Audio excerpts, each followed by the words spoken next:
going through the training, they taught you could do anything.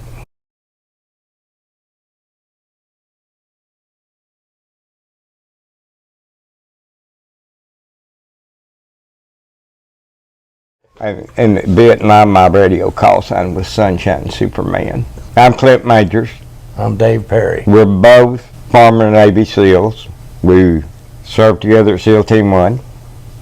We were roommates together for quite a while. Yeah.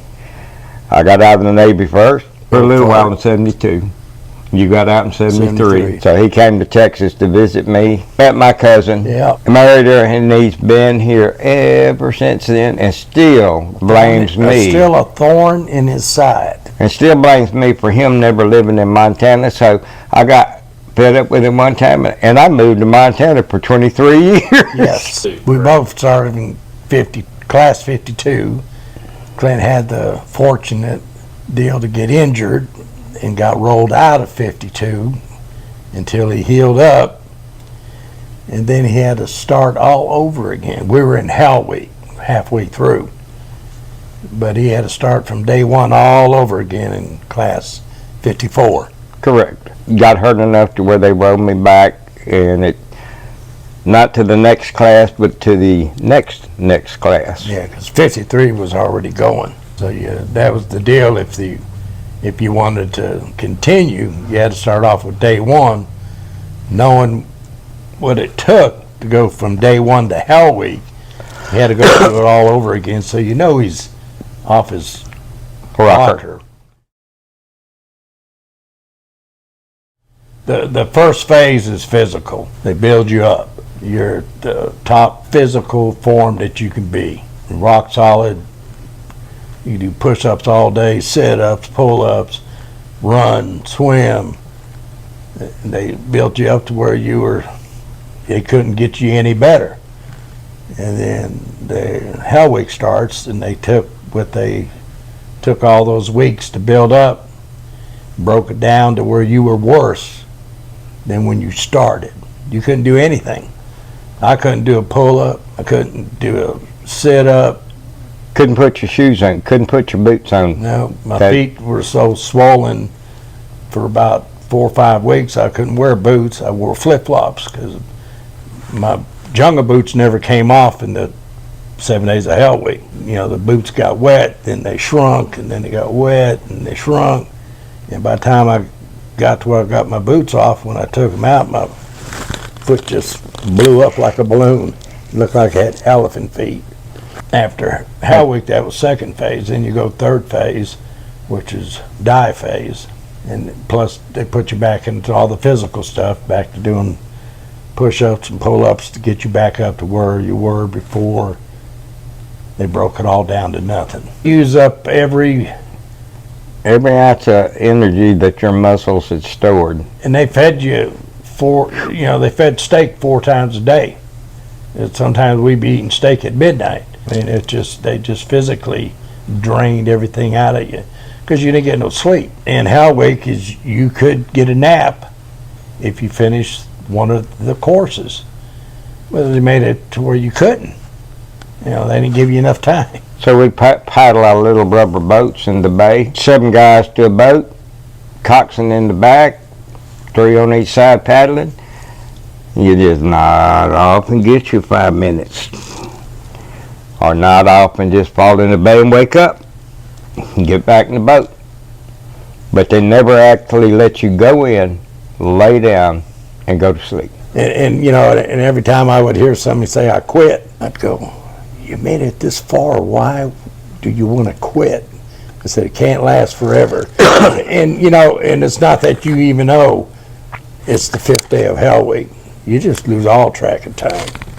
The last day when they released us, and we went back to the headquarters of where training was there on the old amphib base, and there was a little parking lot and a little grinder area, and they called our wives or our girlfriends that were going to pick us up, and my wife had came up to pick me up, and I was laying no more than about 5-6 feet from where she parked, and when I was so swollen up and everything, she could tell it was me laying there. So she stayed parked in that parking lot for 3 or 4 hours.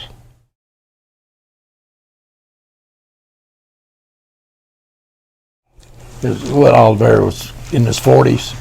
Yeah. Nobody knows where he is. Nobody knows how he disappeared, but he's gone. And the kids don't even know where their dad is. I don't remember exactly how the story went, but he was rehabilitated himself after one of his tours of duty by running. And he was a runner. He ran the complete circumference of Okinawa nonstop. San Diego news people had gotten wind of this story and challenged him.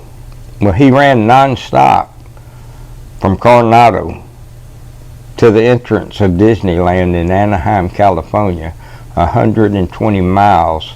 He ran it non-stop, and it was filmed. And he was probably smoking cigars and chewing tobacco the whole run. Because every time we went on a run, when we did our 16-mile run to Tijuana, he'd be running, smoking them cigars, spitting out tobacco. Running backwards. Running back, outrun anybody. Screaming at you, cussing at Yeah. you, and just taunting you to try to catch him, and you couldn't. He's the one that made you think he was. Yeah. There was Chief Jones was scary. Yeah. Because he was big. There was Olivero. I don't really know how many classes Olivero had put through training. Then there was Terry Moy. Moy remained an instructor at UDT training longer than any of the instructors ever did. And there was Chief Jones. There was Tommy Hatchett. Yeah. Dick Allen. Chief Perry. And when we would go through Hell Week, just to help the instructors out, they would bring some of the younger SEALs that were already on active duty over to help them keep an eye on us at night and stuff. And then we had Warrant Jones, but he only did the demolition. I don't remember him. Yeah. I don't remember him doing any of the physical stuff. Ed Jones, he was a warrant officer. When I got to Vietnam on my first trip, as we needed individuals to help us, Ed would come over, and he went on quite a number of operations with us in Vietnam. And he left SEAL team, became a full officer, whatever you want to call him. And he's the only active duty SEAL that ever took command of a naval vessel. And he did that after he left SEAL team. Had gotten chosen to come back to SEAL team. I want to say was going to be executive officer of SEAL team. And when he caught a flight somewhere in Europe back to Coronado, he died of a massive heart attack on the flight back to the States. And I will truthfully say, the day I found out they had died, I cried. He was a good guy. Dick Allen was a good guy. Tommy Hatchett. Is Tommy still alive? Yeah, Tommy's still alive. And when I introduced my wife to Tommy 8, 9, 10, 11, 12 years ago, I took her up to him and I said, I want you to meet a real gentleman. And that's exactly what Tommy Hatchett was and still is, a real gentleman. Just a great guy. Was it Dick Allen or Tommy that boxed Golden Gloves? Yeah, I want to say it was Dick Allen that boxed Golden Gloves and fought Muhammad Ali. I watched an interview with Howard Cosell one time when he was talking to Muhammad Ali, and we'd always heard them. When I heard this when I was going through training, that our instructor had knocked Ali on his butt. And Howard Cosell had asked Muhammad Ali about getting knocked on his butt throughout his boxing career when he boxed Golden Gloves and professional. And he said there were a couple of guys that knocked him on his butt. And he said, praise the Lord, one of them chose the Navy and made the Navy as his career. And I'm going, wow. Dick Allen. Chief Allen. Yeah, he's the one that punched me off the pull-up bars when I think he had these. I think he knocked every trainee off the pull-up bars. And I mean, he'd hit you in the gut just as hard as he could, and there wasn't no way you could stay on that pull-up bar. Yeah, and when you got up, you had no breath. And then he said, back up on the bars, you know. Back Oh, yeah. Oh, yeah. I don't think they could do it now. They can't even call you names now. During training, we were down at the mud flats one day, and when you're at the mud flats, you got a Cape Hawks life jacket on, you got your greens on, and you were swimming in actually a mud pool. That's deep, and it's just mud. Muck. And the instructors can't tell who's who out there because you're all black mud tadpoles. And I had busted my lip, and Oliver screamed, "Who's bleeding?" I said, "I am." He said, "Who is I am?"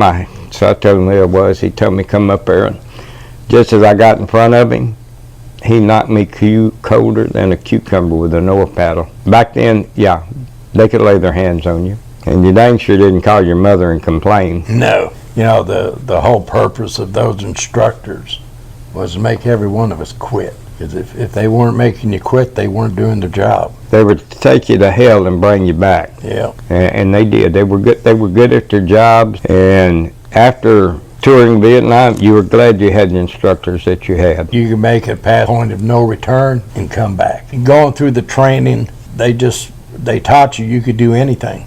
You felt like you were Superman because you went through everything that they dished out and you were still standing. Because we could leap tall buildings back then in single bounce. Or climb bridges. Yes, sir. And like the mud pits, I mean, it was filthy. It was mentally and physically exhausting to be at the mud pits all day.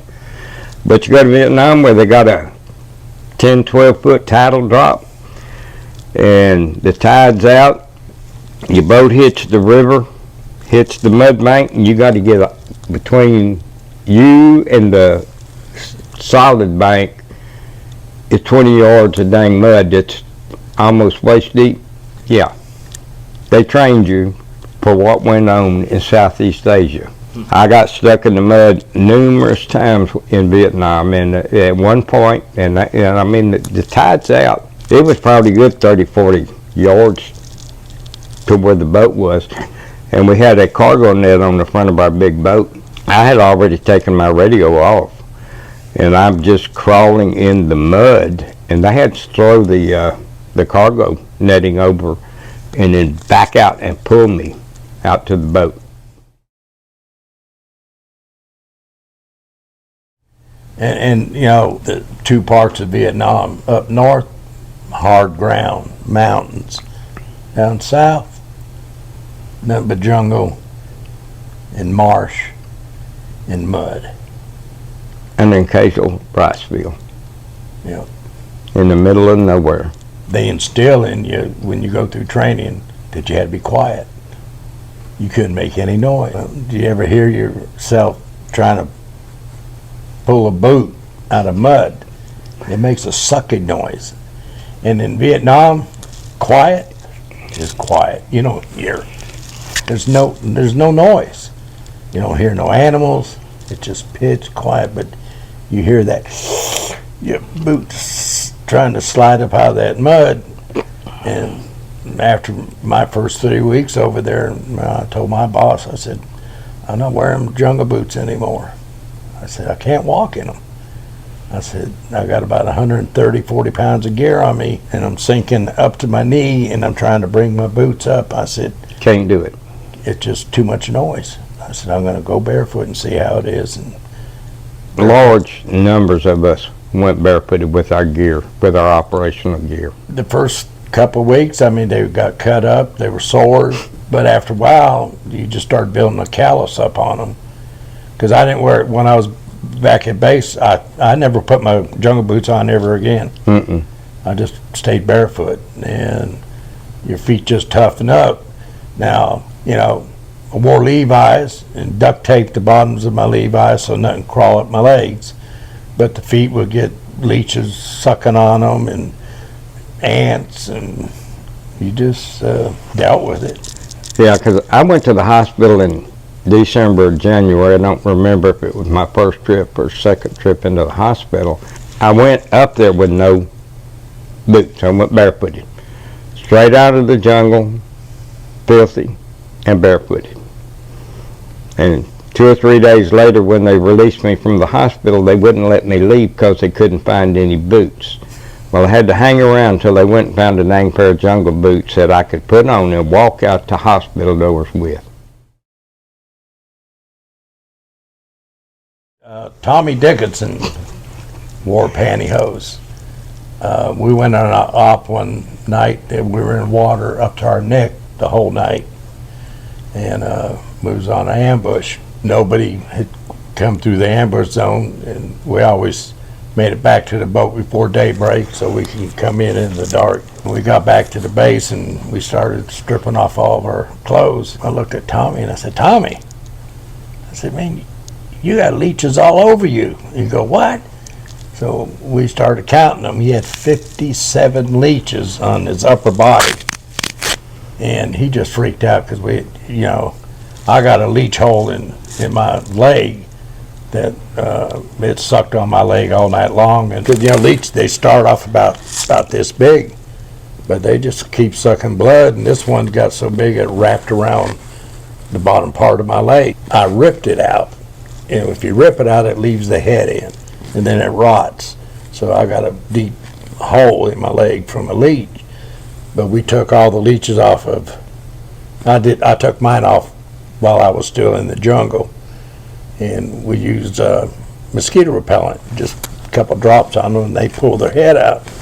Well, after that, he rode home to his mother, and he never went back out on op without leotards from neck all the way down. I mean, there were numerous times that we were in chest deep water. And in the daylight hour, if we were extracting, I would do this to the water just to move the leeches so I could walk through them. They were that plentiful in some of these canals. You'd either put the bug repellent on it or put your cigarette lighter or your actual cigarette to them. Because if they don't extract their head themselves, the head stays in, and then it causes an infection and rots your skin. And good times. Yeah.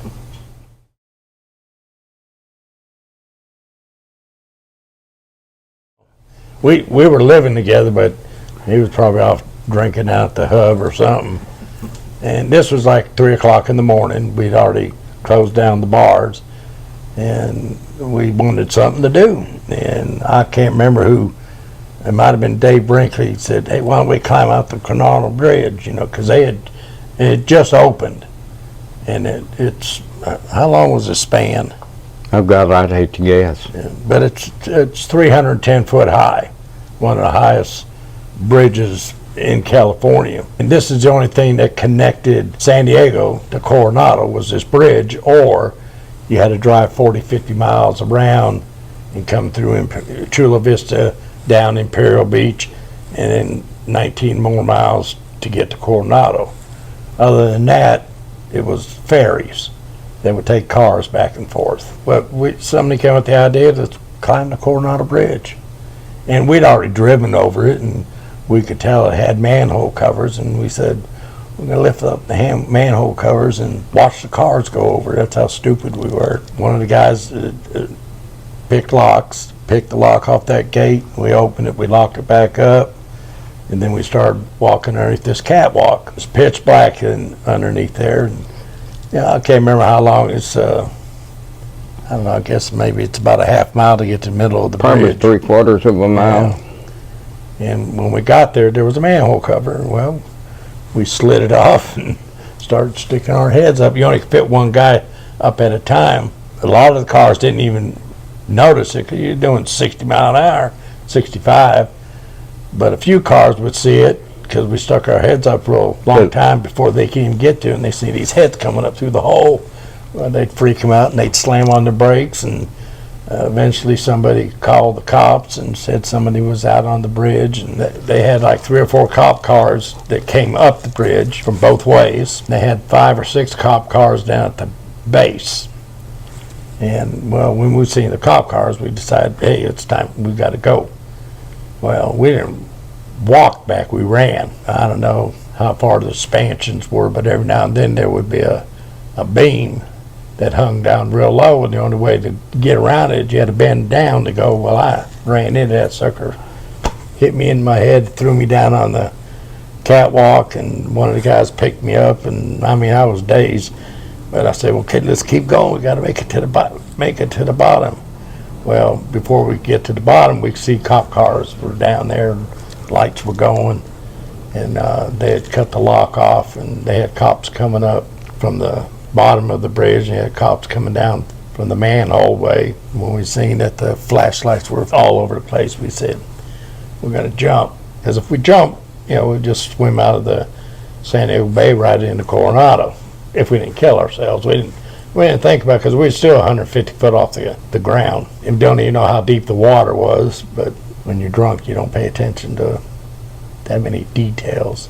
You were drunk? I believe I was, because they couldn't get me for anything else. But the thing about it, when they tested us for alcohol, we were all below the limit. So, but they didn't have testing for anything else that we might have been doing. But anyway, we all had got on the railing, and we were looking, and you couldn't see nothing. It was just pitch black.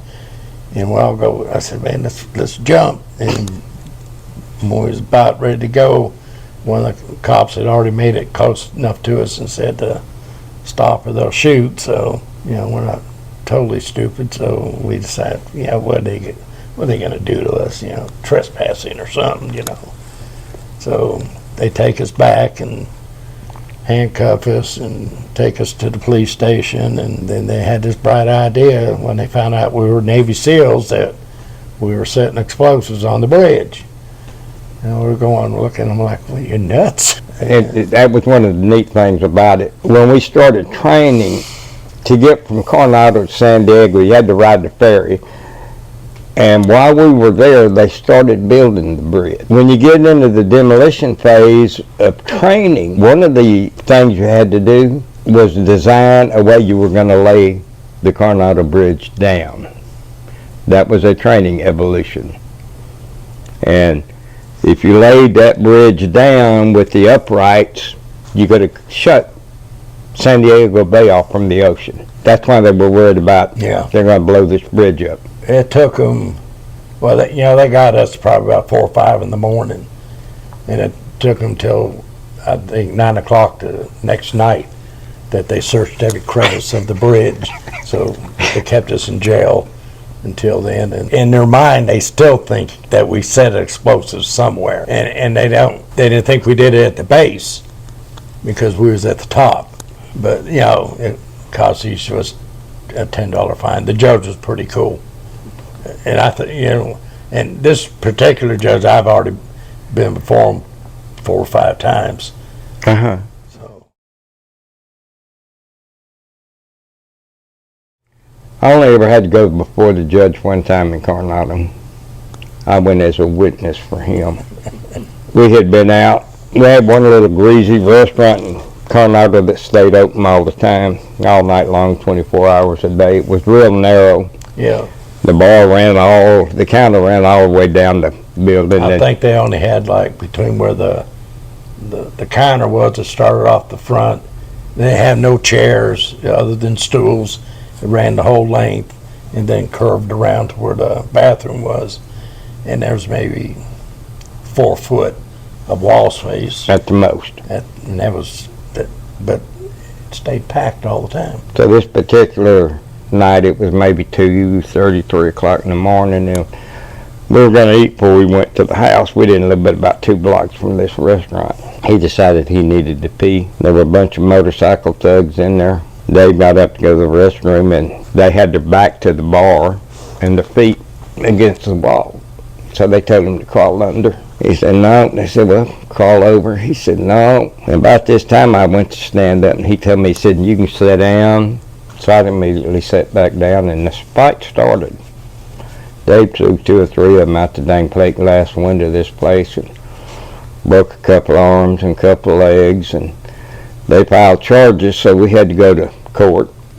I was going as a witness to testify what went on, and they read the charges against Dave, and this judge was, gosh, in his late 70s or so. And these 4 guys are sitting there. I think two of them had a cast on their legs, and one had his arm in a cast, and the other one was all bandaged up because I dislocated his shoulder. But there was I didn't hit any of them. I didn't punch them. They had no bruises on them. So I think it was probably over in 30 seconds, and I went to the bathroom. And so the guy reads the charges off, and the judge is sitting there looking. He's looking at these guys down there, and he says, "Sounds like a case of self-defense to me. Case dismissed." I got mad because I had to get dressed up to go before a judge, and I'm in a military uniform, and I didn't get to do nothing except go home and change clothes and go to work.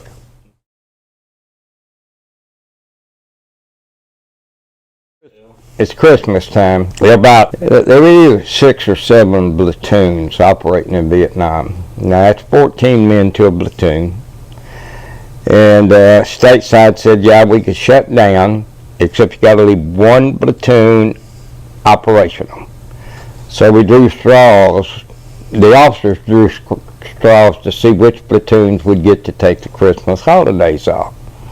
Well, by gosh, we were one of them that got to take the holidays off. So we went to Ben Tui, either 5 or 6 platoons of Navy SEALs in one hotel. We had the whole 5th floor of this hotel reserved. And stateside was kind enough to give us not carte blanche, but real close to it. We could eat a couple of meals a day at the hotel, and all we had to do was sign for it, and it would be paid for out of petty cash. So I'd eat breakfast and sign Clint Majors. I'd eat lunch and sign Clint Majors. I'd eat supper and sign John Wayne.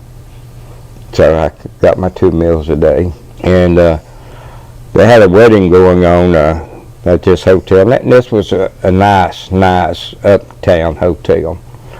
High-level couple were getting married. And I guess we got too rowdy because they asked us to go up to our rooms and hold the noise down. So we all go upstairs to the 5th floor and continue to have a party. 3 or 4 times the MPs showed up, came upstairs and told us we had to calm down and not be so noisy and not bother the other guests in the hotel, and they'd leave. And I'm on the 5th floor of a corner of 2 intersections, and they knock on my door about 3 o'clock or 4 o'clock that morning, and I answer the door, and I watch these MPs' eyeballs just get big.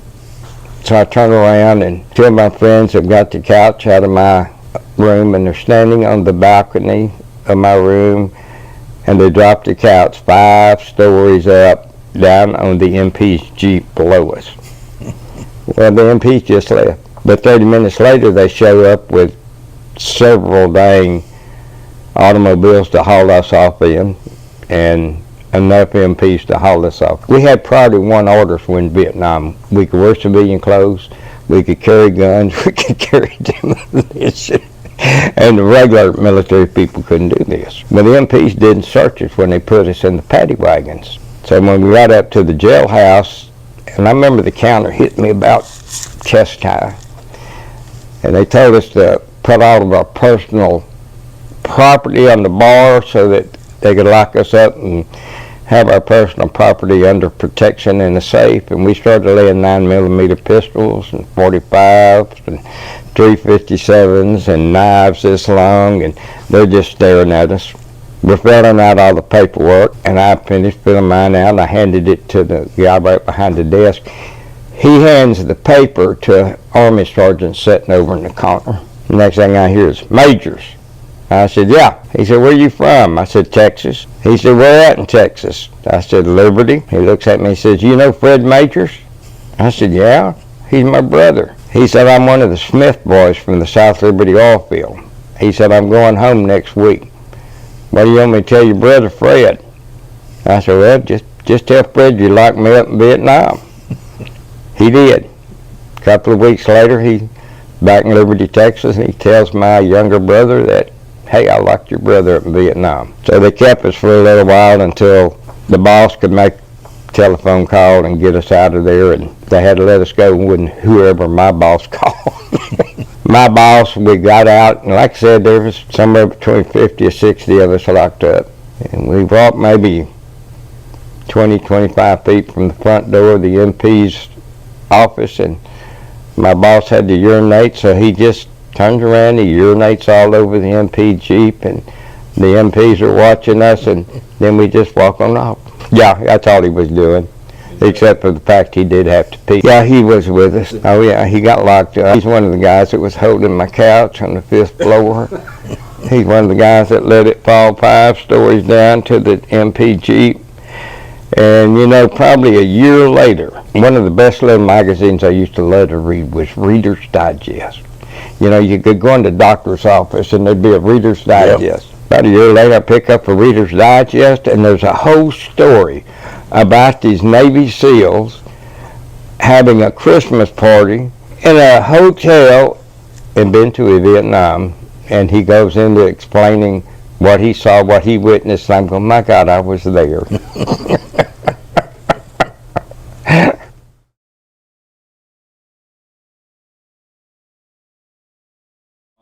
Yeah. We didn't take orders from anybody. Stateside didn't send us orders.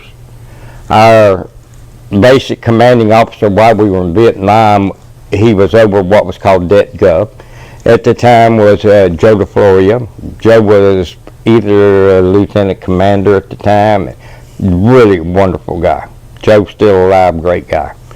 And Joe didn't send us orders. I mean, we ran our own intel. We searched out what we wanted to do on intel that we gathered, and we put the op together, and we went on the operation.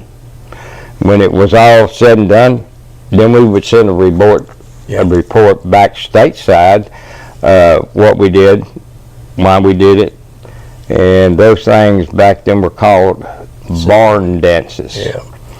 And believe it or not, 30, 35, 40 years ago, somebody at SEAL team had the bright idea to throw them all away.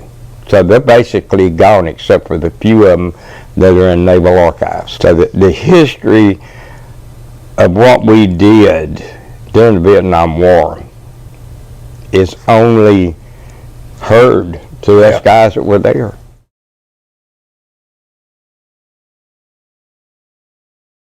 Instructors chose who went where, and it was just I was better on land than I was in water. They would go to boot camps and show a little video and try to get people to volunteer to come to. You had to volunteer, and I mean they're going to the naval bases and showing this film. And Chief Ratchet was the number one that was in charge back then of trying to recruit young sailors to try to become a frogman or a Navy SEAL. Because they would show some of the training, running with the boat on your head and the physical stuff. And I guess some people looked at it and go, I don't want to do that, you know.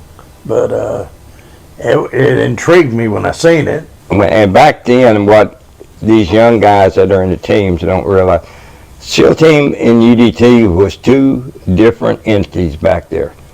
We had a mission that we did, they had a mission that they did, and very rarely did we cross paths with each other. I mean, SEAL Team 1, right next door was the Underwater Demolition Team 11, 12, and 13. Right. But we didn't do what they did. I mean, they did the Apollo, picking up the astronauts and stuff like that. We didn't do stuff like that. We basically trained on land warfare. And stateside, we were in the training mode all the time. But, you know, we still had to do diving quals. Jump quals, dive quals. Night swims. UDT went to Vietnam. One of my best friends Luca Palmer got killed, and Roger Banfield got horrifically wounded. The only thing that saved him was his radio. But they went to Vietnam to ops too. But their main thing was in the water. And like David stated a little while ago, when Class 54 graduated training, and the instructors knew who was doing what. They knew what guys would go to SEAL team and like it, or what guys wouldn't. And they chose like 7 of the trainees out of my class to go to SEAL team, and all 7 of us did. Now the rest of the guys went to different underwater demolition teams, and most of them stayed in the underwater demolition teams without coming to SEAL team. A number of the guys that Dave and I both know went to SEAL team, made one trip to Vietnam, and said to hell with SEAL team, and went back to the underwater demolition teams. They wanted away from the combat. And I think leaving SEAL team, there's a saying that now goes around, LLTB, long live the brotherhood. Now, you see, we've been friends over 50 years. Most of my friends, even today, are old Navy SEALs I served with. Dave and I both still sit and talk about our friends that are still alive or our friends that are gone. But we'll get to meet them in the next war zone in the sky. yeah. One of our old roommates that when we were living together after Vietnam, Daryl Young, Daryl's written a number of SEAL team books. He committed suicide 20 years ago. Numbers of our friends have. Yeah, but he was a paraplegic. He did too many dives. Got the bends. And He was the first.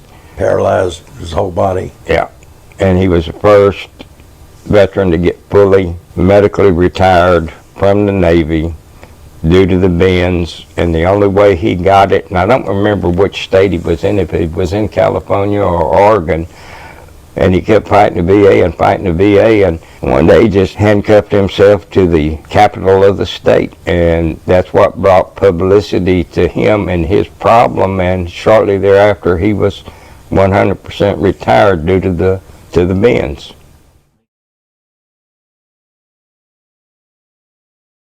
62. But there was just an advisory mode. Yeah. I can't remember who was the first one that got killed, because he was an advisor, I think. Yeah. Billy Mitchum. Huh? Billy Mitchum. Billy Mitchum was the first the SEAL killed in Vietnam. One of the things I can truthfully say about the teams, Billy's son, and I'm not sure how old he is, he's not somewhere in my age bracket now, he's always going to show up at a SEAL function.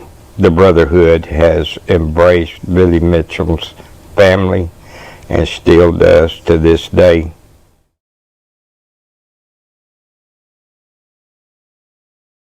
We carried our skis to Vietnam with us. We went at one particular area where the truck gang and another river came together. It was called Four Corners.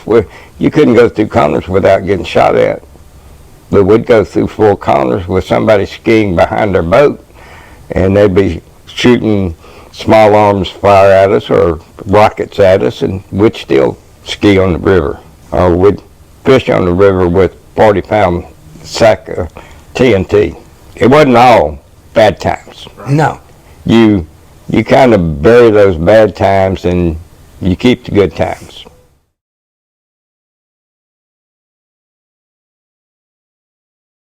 And I think the reason they sent me in the SEAL team is because the M60, it was like I was born to shoot it. Whatever I aimed at, I hit.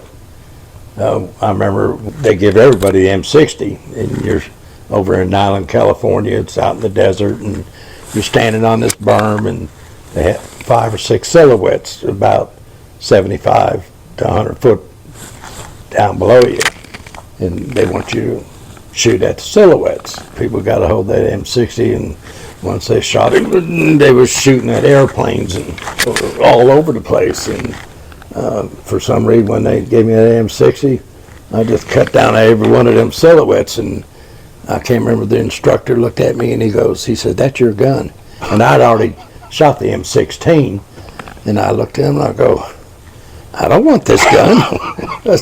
He said, "That's your gun for the whole time you're in teams." I looked at him and said, I don't want it. It weighs too much." He said, "It's your gun." He said, "It's in you're going to be an M60 carrier." And I go, "I don't want to carry this thing." Because the rounds they're 7 pounds per 100. Then when I made that backpack, I carried 1,500, but I wouldn't have had it any other way. And that's the same with me. Before I got the UDT training, I went to secretarial school. Then I got the UDT training, got the SEAL team. My boss said, "You're going to be the radio man." I said, "No, I ain't going to be no radio man." Yeah, that radio was heavy too. Because time I had to strap all of my personal gear on, plus that radio, I was pushing 75 to 90 pounds, okay?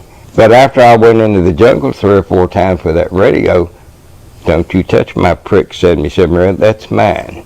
And my boss, like I said, was a Naval Academy graduate. The first time he reached on a combat operation to talk on my radio, that's the last time he ever did it.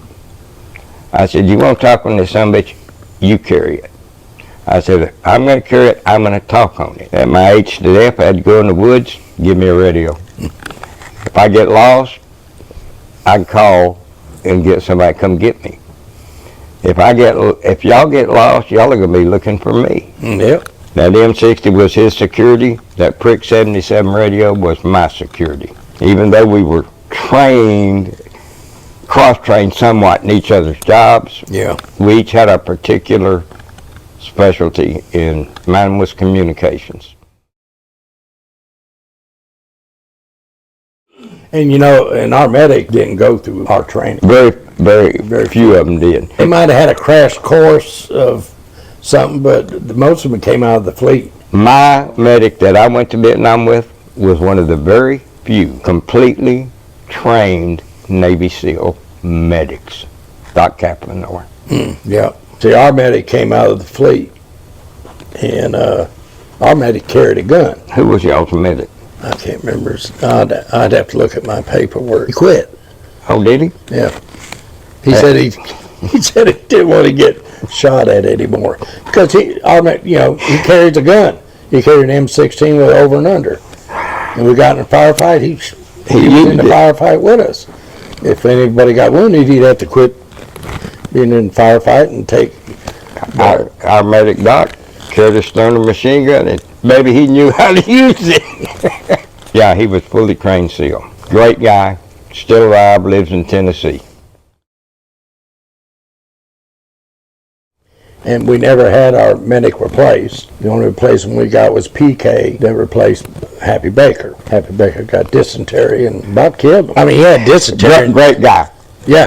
Loved him. Everybody loved him. I still love him. He's dead and gone, but good operator. There's a reason why he was called Happy Baker. The boy was always happy. And he had dysentery. And the damn sure didn't look it, did he? Oh, no. Good night. But, I mean, he had it so bad. I mean, they couldn't get rid of it. And I remember I went up to Ben Toohey. That's when we went up there to commandeer our vehicles. And Happy was in the SEAL office up there. You mean steal a vehicle? No, we acquired. No, you said commandeered. Commandeered. It's not That's not stealing, is it? That's borrowing it. But we didn't commandeer any Navy vehicles. It was all Army. Yeah, me too. But cost me to leave Vietnam early on my he was up in trip. Ben Toohey still waiting for his paperwork to go through. He looked like half the man that he was when he went over. He sends me to X-ray platoon, Happy Baker. Then he sends me PK. PK was good. PK was good. I went through all of my training with PK, and one of the highlights of Christmas time to have Paul show up and work with us at Bentray. They put Happy in for a Silver Star and knocked it down. Got re-put in for a Silver Star, got it knocked down again, and even the guys out of X-ray platoon, with the death of my boss on our last operation, the final tour awards were never done. With his death, we lost a lot of stuff. Stateside was crumbling at that time. We're near the end of the involvement in Vietnam, and so they just threw it all into my lap. And then I said, "My God, I can't do this. I ain't going to sit here and write up fabrications on myself for awards," and I just left it at that. Even Paul, PK, when he came from Dave and them, had already won a Silver Star for saving Lieutenant Marsh's life. Came down with us, and virtually left February. He lost his leg. He's basically tied up for the next 4 or 5, 6 months in rehab in different hospitals, and he did not walk away from X-ray platoon with anything except Purple Hearts. All of us at the X-ray platoon walked away with either 2 or 3 Purple Hearts.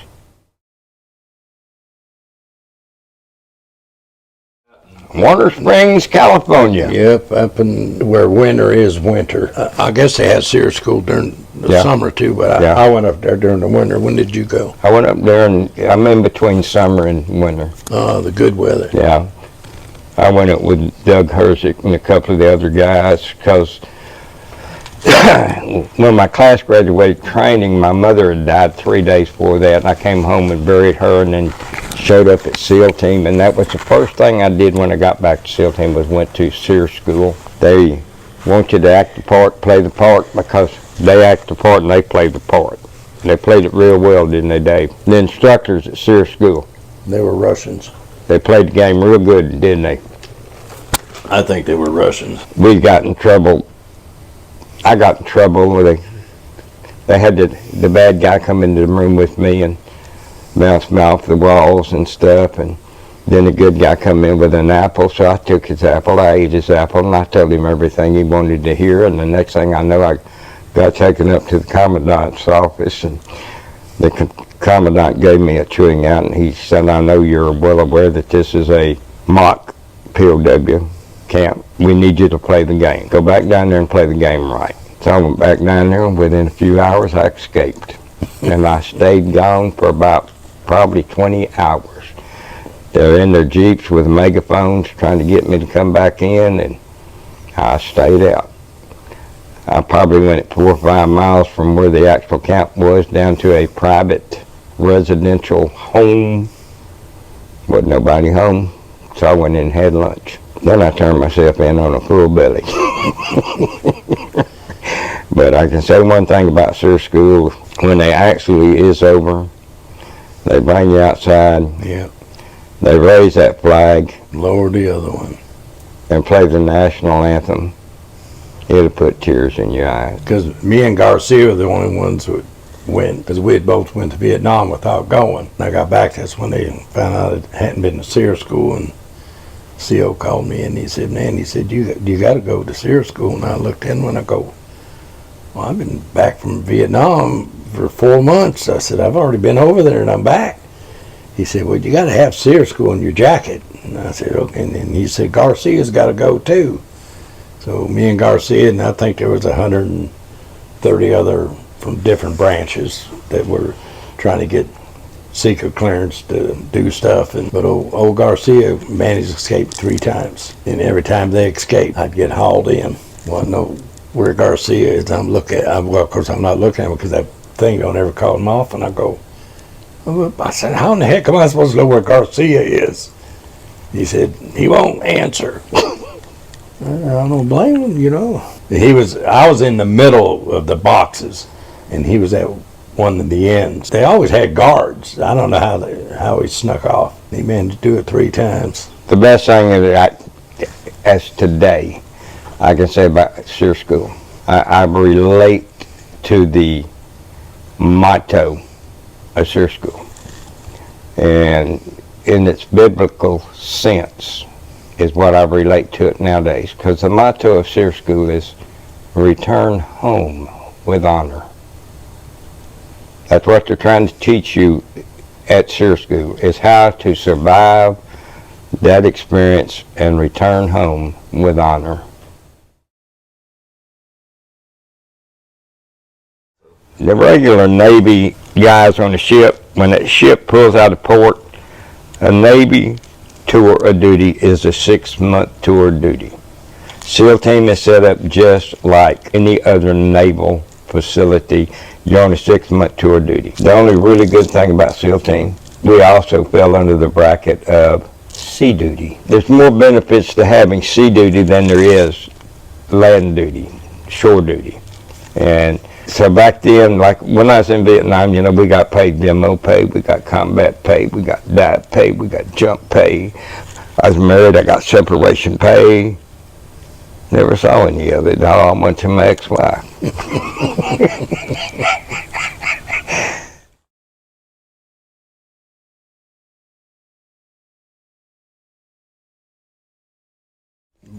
Go in and ask to go back overseas. Which normally when you did that, you're leaving your first platoon and going into another platoon. Frank was in his 7th tour of Vietnam when he was killed. Ludacros was in his 6th tour. Clarence Betts, I'm not sure how many tours Clarence made. Clarence was considered a plank owner, a SEAL team, which meant he was one of the original SEALs, one of the original guys taken out of the underwater demolition teams and helped create SEAL Team 1. One of our guys, it was his 7th tour, Wade Puckett. Wade was a Texan. And then Lynch. Yeah, John Lynch. I think it was his 3rd or 4th tour. Because like the guys I went overseas with on my first tour duty, there's Frank in 7th, there's Lou in 6th. Mike had made a number of tours with UDT teams to Vietnam. Ritter was either in his 2nd tour or his 3rd tour duty. The only ones that were in our first tour duty was Gordon Clisham, David Shadnall, myself, and Alan Bader. So out of 14 guys, 4 of us are new, 10 of them are Vietnam veterans. Harold was in his first trip. So that was 5 of us new guys and 9 combat veterans. Yeah. And then Wade and Lynch would take me. We'd like to go off into the jungle just with us 3 to go see what we could find out. They wanted me to go because I carried the M60. We'd go looking for intel, sneaking around, watching hamlets, people going in and out. If we seen them carrying guns in, we knew they were Viet Cong. We'd go back to the boss and we'd set up an op, and the intel that we would get, we'd have to figure out what it was. And what to do with it. And what to do with it. Usually panned out pretty good. Now we had some LD&Ns that would come up with ops for us because they were better at going out in the villages and knowing where the Viet Cong were. At the time that we caught them 3 in this one hamlet, they were all in 3 different hoots. Me, Wade, Lynch, and one other guy, we went in sampans, and I went because I had the M60. We took the LD&Ns with us, and they took the guys into the hooches, and there was other people in the hooches. They took them, brought them out, and they bring them to me. I zip tied them, then they'd go back. They'd bring me another one. I'd zip tie them, go back, and I'd zip tie them, and I'd stuff their mouths with handkerchiefs so they couldn't talk. And then even like the guys I went overseas with, one of the guys, this was going to be his 2nd tour duty. We do one op. He tells the boss, he said, I'm through. He said, if I stay here this trip, I'm going to die. I'm through. So he shipped back to the States and kicked out a SEAL team. One of the new guys that this is his first tour duty, on an op in the jungle, he refuses to fire his gun because there's too many bad guys out there. So next day he shipped back to the States and kicked out a SEAL team. I mean, it wasn't all fun and glory and look at me, I can jump that building in a single bounce. And things that happen, things you see weighs on you, and it affects people differently. Like one of them knew he wasn't going to live through it, the other one's scared to shoot his gun. One of the things we did when we were over there, they did have listening devices, and we would go with in the Army, it was the one that was planting them. And we go with them as security, where they go through the jungle and they plant these listening devices that somebody could hear footsteps and so forth. And at the time that there was roughly 200, and they had to be NVA because the Viet Cong didn't travel like that. And we were on an op to go capture somebody in a village. It was over on and it was raining. Comes over on the radio that they're picking up movement about 3 clicks behind us, and they're following your trail. So we called back and told them to keep abreast of, see if you could figure out how many there were. And because we only had about another half a click to make it to where we were going to be going. And when they called back and he said, as far as we could figure out, it's probably 200 in force following. Mr. Marr said, well, we're going to get off the trail. We're going to DD-mail. Because there was only 5 of us on this op, and we're going 200 now. I said, I got 1,500 rounds, but at night in the dark, I said, I'm not taking it on. Anyway, Garcia was our radio man. The radio went out. Couldn't call for support, couldn't call anything, couldn't call them back. So we decided we're just going to go hide off in the jungle and wait for them to come by. And we was right outside of another little hamlet, not the one that we were going to go into. And when they got there, they rousted everybody up, wanting to know where the Americans are. Of course, they just fitting to meet their, they don't know nothing. And they searched all their hooches, and they searched around out in the jungle around, but they didn't come out as far as we were laying. They spent about an hour and that moved on. Radio didn't work. Most of the time, we always try to get back home in the dark. We don't like traveling during the day, but it was almost daylight before they finally all left. And we couldn't contact our boat. We knew where the boat was, but we couldn't contact them, so we had to march to the boat. And like, I've got a diary that handles every operation we went on. The terrain, the weather, the exact grid coordinates we went in, the exact grid coordinates we came out, and what we were going after. And this is one that really freaked me out, because I'll sit and look at it. We know there's 70 guys. So 7 of us go out to get her.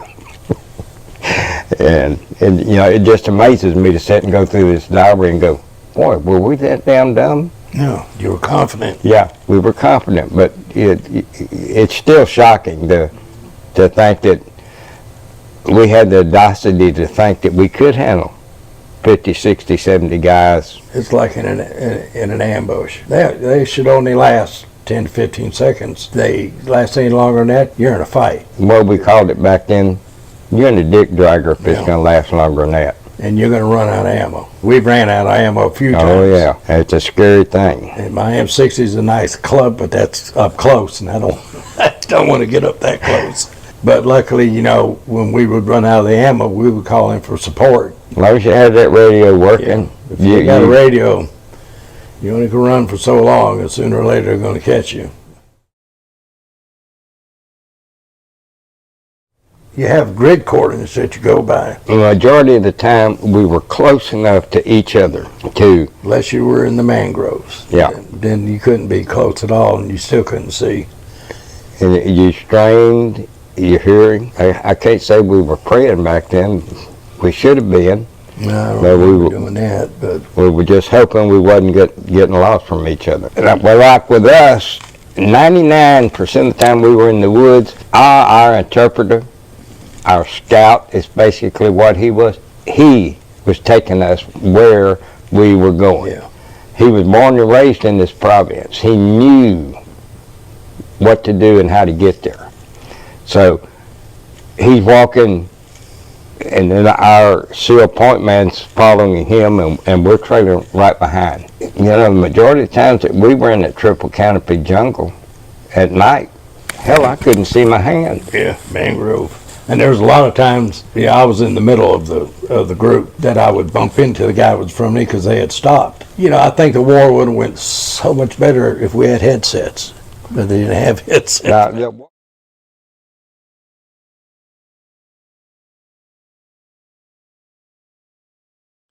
But ranking everything what you brought up, never did I disrespect Mr. Collins. No. But it was Mike.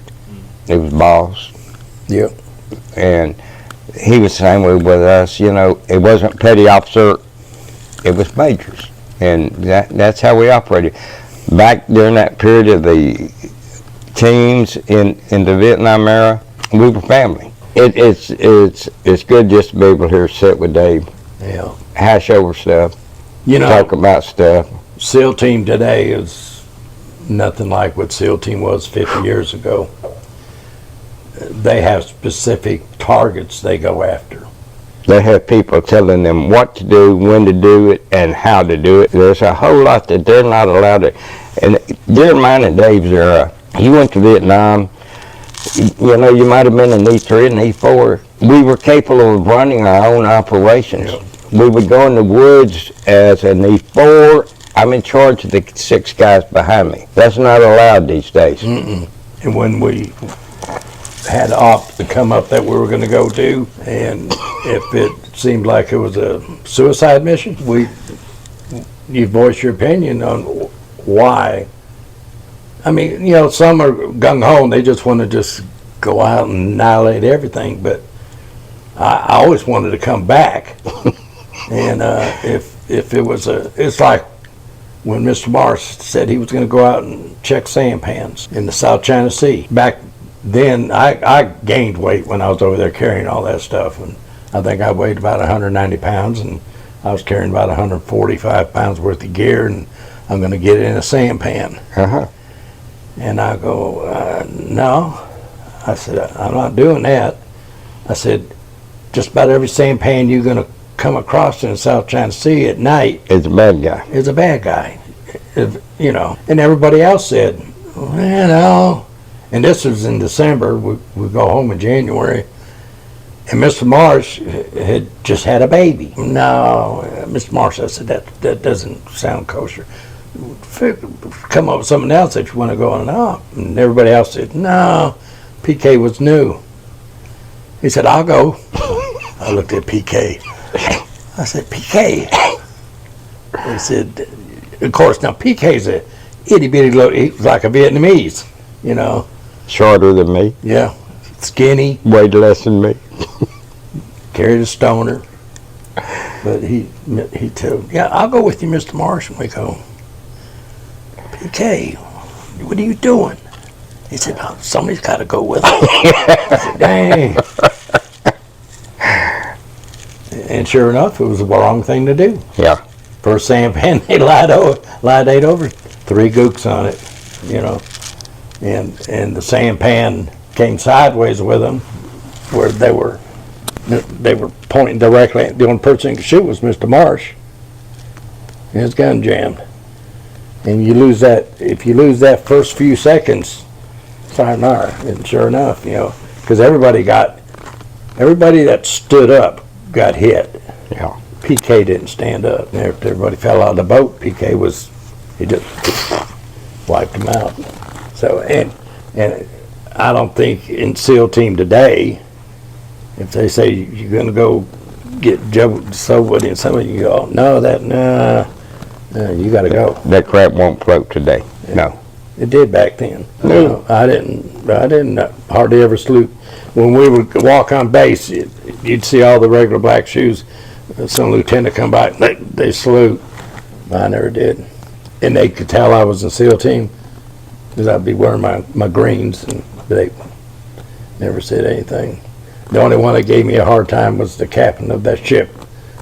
The one time that I told him I wasn't going down below to sleep in a coffin and with the brig and everything else. And I told him, I said, you ain't got enough people on this ship to put me in a brig.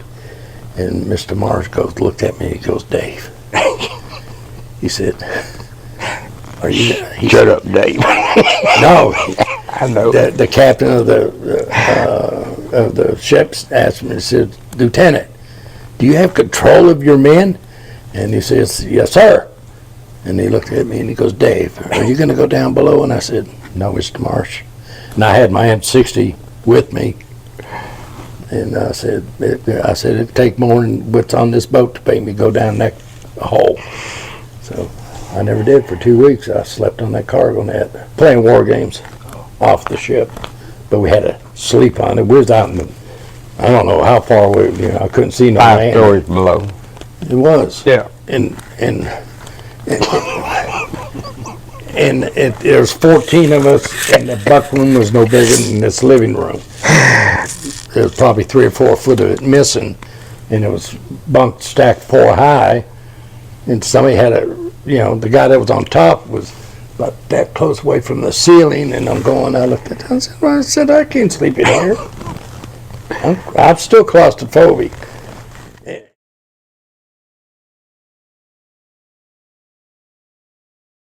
I guess the only bad part about being a Vietnam era Navy SEAL is a woman that has to live with us.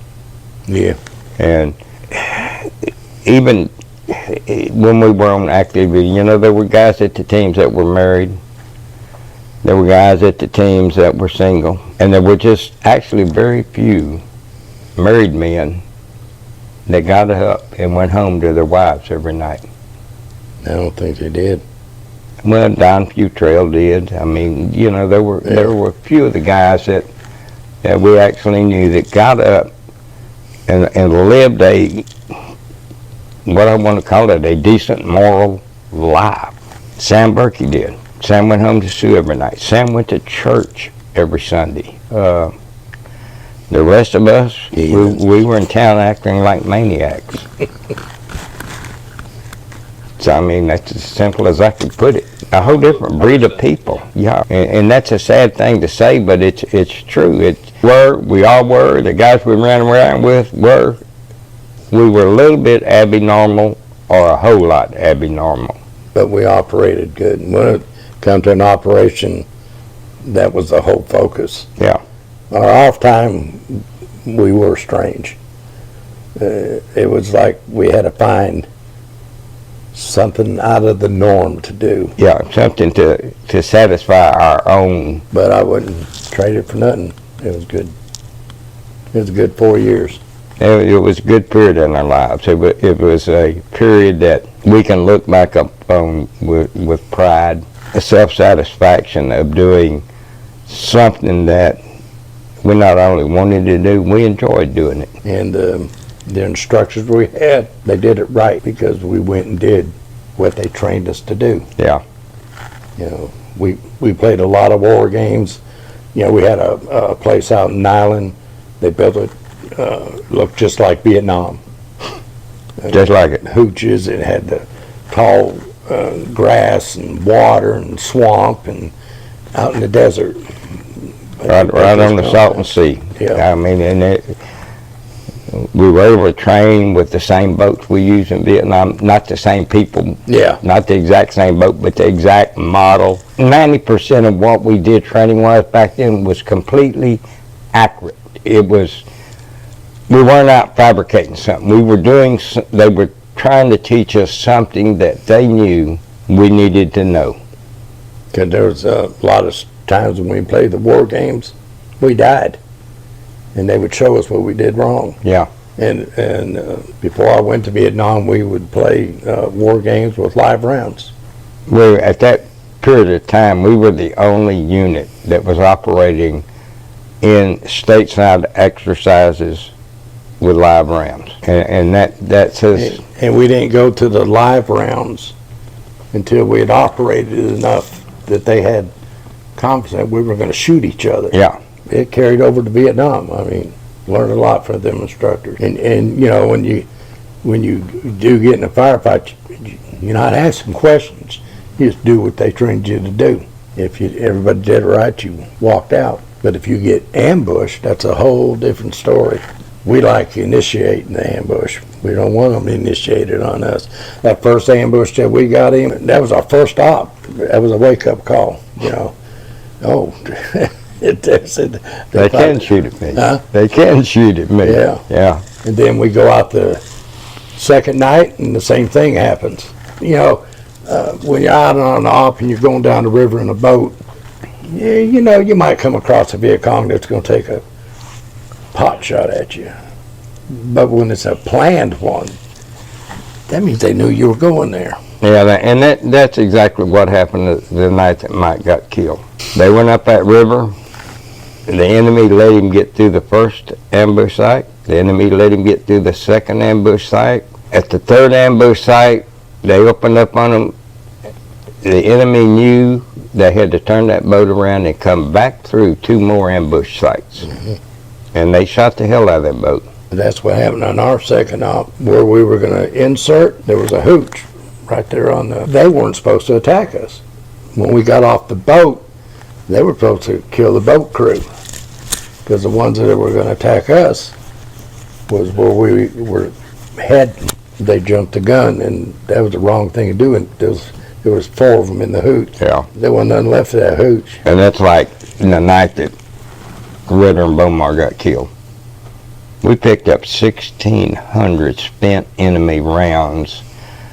And like I said, no American ever fired a shot that night. What I failed to neglected to say in the earlier interviews you and I had, that boat hit a 500-pound water mine on the edge of the beach that night that did not explode. We didn't find it till that morning when we went in and recovered everything. So, you know, they knew we were coming. They knew exactly where we were coming, because that boat hit that water mine. It just did not go off. That was a handmade one, probably. Yeah. My last 27 months in the Navy, I spent down at the Naval Marine Mammal Training Center. A program that I liked and a program that I didn't like. The animals were trained to detect underwater swimmers. They were a program for a long time. When they were shipped to Vietnam or told to get ready to go to Vietnam, and the guys that were running the marine mammal program said, how long of a period do we have to get ready? They said 90 days. He said that is an awful short time to get ready to move these animals to Vietnam. That became the name of the Marine Mammal Training Unit, was Short Time. They went to Vietnam, they guarded naval vessels. A massive amount of your ammunition in Vietnam was sent over on naval vessels. It would take 3 dolphins to guard one naval vessel, one in the rear, one in the front, one in the middle. They would do underwater searches. You can put a Navy dolphin in the water next to a man-made radar. You can put hurricane conditions weather out there, and that dolphin will tell you if there's a human out there, if that's a basketball out there, or if that's a baseball out there. A man-made radar back then, you put a 3 or 4 foot swell in the sea, it ain't gonna tell you crap. So that's what the Navy's dolphin program was for. And I enjoyed my 27 months down there. You know how we protected our boats? Well, took turns where you stayed up all night down where the boats were, and at a random, we never, every 20 minutes or whatever, we throw a concussion grenade into the river. And my tour over there, we brought up 3 sappers. Most time it was nobody, but every night we did it, brought up 3. Well, they weren't scuba tanking. They were just swimming underwater or on the surface and try to get up close enough to put a explosive pack on the boat, because the boat sat down there by themselves, you know. I don't know. We didn't sit down there by themselves. There was always one of us. Yeah, there was always one of us down there, but you know, the boat crews didn't say they slept up and they didn't sleep. There's no place to sleep on them boats. So, well, if we were operating, there were no boats in the deal. But sometimes just one team would go out and the other team was back. So same with us. Squad 1 would be out, Squad 2 would be on the beach. Yeah. Squad 2 would be watching whichever boat was still at the pier. Yeah, we didn't operate 7 days a week. We didn't? No, we didn't. Well, sometimes we just smoked and drank beer. Yeah, I drank a lot of beer. A lot of times during the monsoon season, it was easy to go down to the pier to the boat and just sit in the rain and just be alone. And that was one of the things I liked about. We liked the monsoons because that's when we operated. Because nobody could hear you, see you. Yeah. But you know, you get at a point. In the Viet Cong, they didn't go out and play in the rain. They didn't go out and play in the rain because they freeze to death. Yeah. So you knew you weren't going to get compromised and you could go get your mission done because the rain was hiding everything. And the bad guys were staying in because they didn't like being cold. We did that one up in the monsoon. I mean, it was raining. Oh, good God, it was raining. That's rain that when it hits, it bounces up and hits you in the face. Yeah, you know, That stuff is bad. Cardinal Forest Gump, it's blowing horizontal, it's blowing straight down, it's blowing straight up at you. But I had heard something on this particular, boy, he stopped everybody. He heard metal on metal. We all stopped.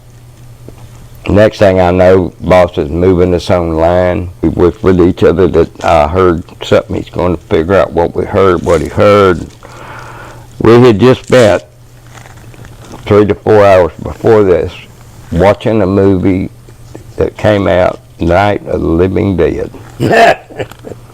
And there I am standing in the middle of a friggin' cemetery in Vietnam, and it's lightning and it's raining, and I can see the friggin' above ground crypts, okay? And it seemed like we were there 10 minutes, and it seemed like we were there 30 minutes, and it seemed like we were there an hour, and my mind's playing tricks on me. And I finally made reference to what he heard. He's moving back to us, knowing where we're at, but not exactly where we're at.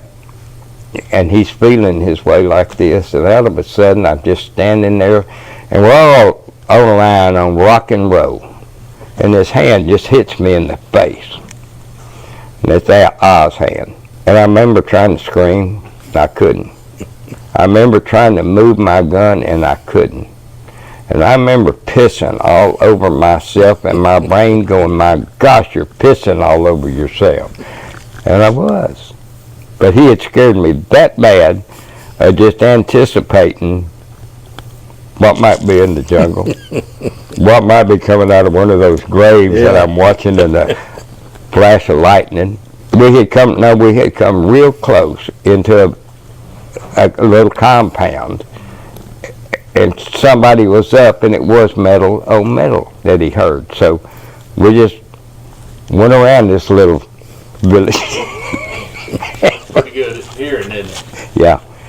You know, you get accustomed to being in that jungle. You get accustomed to certain sounds. I don't give a damn who you are. You hear metal on metal in the jungle. Yeah.